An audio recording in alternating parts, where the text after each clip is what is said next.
Presiden Prabowo Subianto kembali menegaskan bahwa uang negara hasil rampasan koruptor tidak akan dibiarkan mengendap.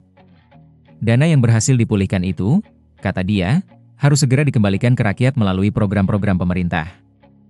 Beberapa program yang akan didanai dari uang negara yang dirampas koruptor diantaranya digitalisasi pendidikan, perbaikan sekolah, kampung nelayan, hingga beasiswa Lembaga Pengelola Dana Pendidikan, LPDP.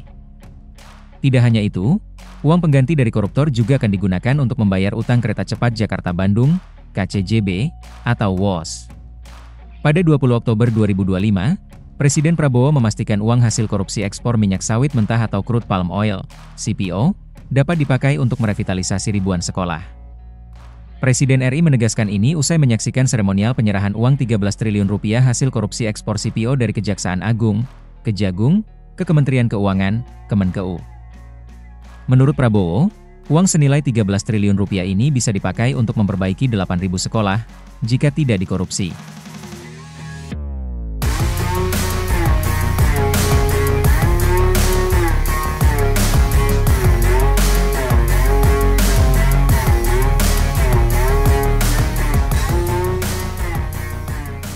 Rp13 triliun rupiah ini kita bisa memperbaiki renovasi 8.000 sekolah lebih, 8.000 lebih sekolah, ucap Prabowo dalam sambutannya di Kejaksaan Agung, Jakarta, Senin 20 Oktober 2025. Selain itu, uang belasan triliun itu juga dapat digunakan untuk membangun sekitar 600 kampung nelayan dengan fasilitas yang modern.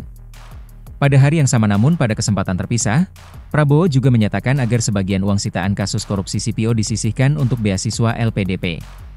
Di hadapan para menteri dalam sidang Kabinet Paripurna, di Istana Negara, Jakarta, Kepala Negara memerintahkan hal itu kepada Menteri Keuangan, Menkeu, Purbaya Yudi Sadewa. Uang pengembalian dari para koruptor juga akan dipakai untuk membayar utang WOS.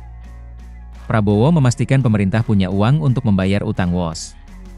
Hal itu disampaikan Prabowo saat peresmian stasiun Tanah Abang baru di Cideng, Gambir, Jakarta Pusat, Selasa 4 November 2025. Terbaru, Presiden Prabowo kembali menegaskan janji akan mengejar uang hasil korupsi para koruptor untuk mensejahterakan rakyat. Nantinya, uang pengembalian tersebut akan digunakan untuk mendanai program pendidikan, termasuk digitalisasi pendidikan. Prabowo juga berjanji akan memberikan smartboard atau panel interaktif digital, PID, untuk setiap kelas di sekolah.